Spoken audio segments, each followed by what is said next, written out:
2 நாள்ல இருந்து ஒரு 7 நாட்கள் இருக்கும் இல்லையா, அந்த பாம் அது என்ன ஆகும்னா வாடி போயிடும், வாடி காஞ்சி போயிடும். காஞ்சி போனோம்னா அந்த நாள்ல என்ன பண்ணுவாங்க தெரியுமா, இந்த ஆர்சி சபைகளில் எல்லாம் அதையெல்லாம் கொண்டு போய் எரிப்பாங்க. ஒண்ணு அதெல்லாம் எரிச்சு இவங்க சபைக்கு போய் திரும்பி வரும்போது எல்லா நெத்தியிலையும் கருப்பா ஒரு சிலுவையை போட்டு வருவாங்க. நாங்க பாப்போம், நான் சிஎஸ்சில இருந்தனால நான் பாப்பேன், இது என்னடா இது, இவங்க வேற மாதிரி போட்டு வந்திருக்காங்களே. அப்போ அந்த உயிர்த்தெழுதல் நாளில ஒருவேளை இந்த சிலுவையை எடுத்துட்டு போய், காஞ்ச சிலுவையை எடுத்துட்டு போய் எரிக்கணுமா போல, எரிச்சு இந்த சாம்பலை எடுத்து நெத்தியில தேய்க்கணும் போல அப்படின்னு நான் நினைச்சேன் சின்ன வயசுல. நினைச்சிட்டு நானும் என்ன பண்ணுவேன், அந்த காஞ்ச சிலுவை எடுத்துட்டு போய் இப்படி போன லெப்ட்ல போன சிஎஸ்ஐ சர்ச் எங்க வீட்டுல இருந்து, ரைட்ல போன ஆர்சி சர்ச், ரெண்டும் ஒரே கிராமத்துல இருக்கு, ஆப்போசிட் டைரக்ஷன்ல.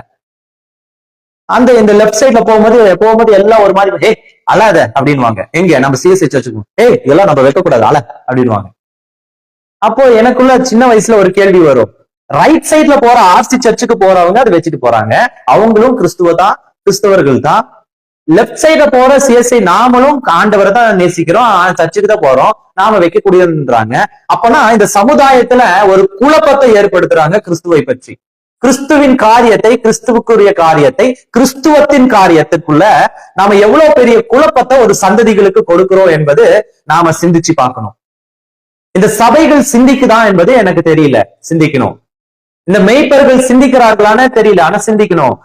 நீங்கள் ஒருவேளை இதை கடைபிடிக்கலாம் உங்களுடைய சபைகளிலே, ஆனால் சிறு பிள்ளைகள் அதை எப்படி வித்தியாசம் கண்டுக்கிறாங்கன்னா, வெளியில சபைக்கு வெளியில அவர்களுடைய சகோதரர்கள் நண்பர்கள் நடவடிக்கையை பார்த்துதான் அவங்க ஏத்துக்கணுமா ஏத்துக்க கூடாதா, போடணுமா போடக்கூடாதா, வைக்கணுமா வைக்க கூடாதா, சிலுவை செய்யணுமா செய்யக்கூடாதா, ஒரு குழப்பத்தை ஏற்படுத்தி இருக்கீங்க.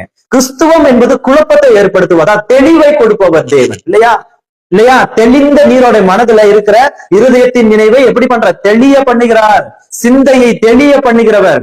இந்த வேதாகமம் உங்களுடைய கலங்கின வாழ்க்கையை தெளிய பண்றது. ஆனா நாமளும் என்ன பண்றோம், குட்டையத்தான் குழப்பி விடுறோம். இப்படிப்பட்ட காரியத்தை ஒரு கூட்டம் பண்ண வேணாம்னு சொல்லிக்கிட்டு நாமளும் திரும்பவும் இந்த சபைகள், வேதாகமம், ஊழியர்கள் எல்லாம் குழம்பி வந்திருக்கவங்களுக்கு தெளிவை கொடுப்பதற்காகத்தான்.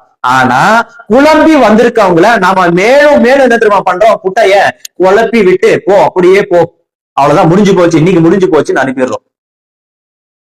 நிறைய சபைகளில இந்நாள் வரைக்கும் இதுதான் கடைபிடிக்கப்பட்டு வருகிறது.